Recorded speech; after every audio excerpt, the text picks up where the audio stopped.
লোকটি অত্যন্ত ভয়ানক এবং হিংস্র একটি জম্বিতে পরিণত হয় এবং গাড়িতে থাকা মানুষগুলোকে আক্রমণ করে। ততক্ষণে জেরি সবকিছু বুঝে যায় এবং তারা একটি গাড়িতে উঠে যায়। তখন একটি জম্বি তাদেরকে আক্রমণ করে, তবে ক্যারেন লাথি দিয়ে জম্বিটিকে গাড়ি থেকে ফেলে দেয়। জম্বিরা তাদের পেছনে আসতে থাকে, তবে জেরি জোরে গাড়ি চালিয়ে শহরের বাইরে চলে আসে এবং একটি ফাঁকা জায়গায় গাড়িটি থামায়। এখানে এই মেয়েটির শ্বাসকষ্ট হচ্ছিল কারণ তার অ্যাজমার সমস্যা ছিল।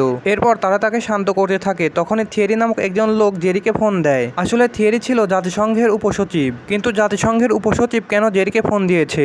আসলে জেরি ছিল একসময় জাতিসংঘের উচ্চপদস্থ তদন্তকারী কর্মকর্তা, তবে এতে তার অনেক ঝুঁকিপূর্ণ কাজ করতে হতো এবং সে পরিবারের সাথে সময় কাটাতে পারত না, তাই সে চাকরিটি ছেড়ে দিয়েছিল। তবে থিয়েরি জানতো জেরি কাজে অনেক দক্ষ এবং এই কাজের জন্য জেরিকে প্রয়োজন। থিয়েরি বলে, তোমাদের কাছে আমি হেলিকপ্টার পাঠাবো। জেরিরা তখন একটি সুপারমার্কেটে চলে আসে তাদের কিছু প্রয়োজনীয় জিনিস নেওয়ার জন্য।